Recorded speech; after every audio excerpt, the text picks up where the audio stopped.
Star hero సూర్యకి తమిళ్తో పాటు తెలుగులోనూ మంచి market ఉంది.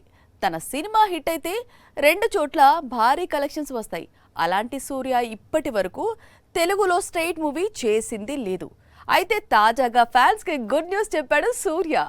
రెట్రో ప్రీ రిలీజ్ ఈవెంట్ లో వెంకీ అట్లూరి ప్రాజెక్ట్ ని అఫీషియల్ గా అనౌన్స్ చేశాడు. కోలీవుడ్ స్టార్ సూర్య వరుస ప్రాజెక్టులతో ఫుల్ బిజీగా ఉన్నాడు. మే 1న రెట్రో రిలీజ్ చేస్తున్న తను ఫ్యూచర్ ప్రాజెక్ట్స్ పై క్లారిటీ ఇచ్చాడు. వెంకీ అట్లూరి డైరెక్షన్ లో తన నెక్స్ట్ మూవీ ఉంటుందని రెట్రో ప్రీ రిలీజ్ ఈవెంట్ లో అఫీషియల్ గా అనౌన్స్ చేశాడు సూర్య. మే ఎండింగ్ నుంచి ఈ సినిమా షూటింగ్ హైదరాబాద్ లో షురూ కానుంది. స్టోరీస్ విషయంలో ఒక్కోసారి ఒక్కో కాన్సెప్ట్ తో వస్తూ ఉంటాడు వెంకీ అట్లూరి. ధనుష్ తో స్టడీస్, దుల్కర్ తో బ్యాంకింగ్ ప్రాజెక్ట్స్ చేసిన తను సూర్య కోసం ఆటోమొబైల్ ఇంజనీరింగ్ కథని ఎంచుకున్నాడట. ఇండియాకు ఫస్ట్ టైం మారుతి కారు వచ్చిన సమయంలో జరిగే స్టోరీ ఇది. దీనికి 796cc అనే టైటిల్ ని ఫిక్స్ చేసినట్లు కోలీవుడ్ టాక్.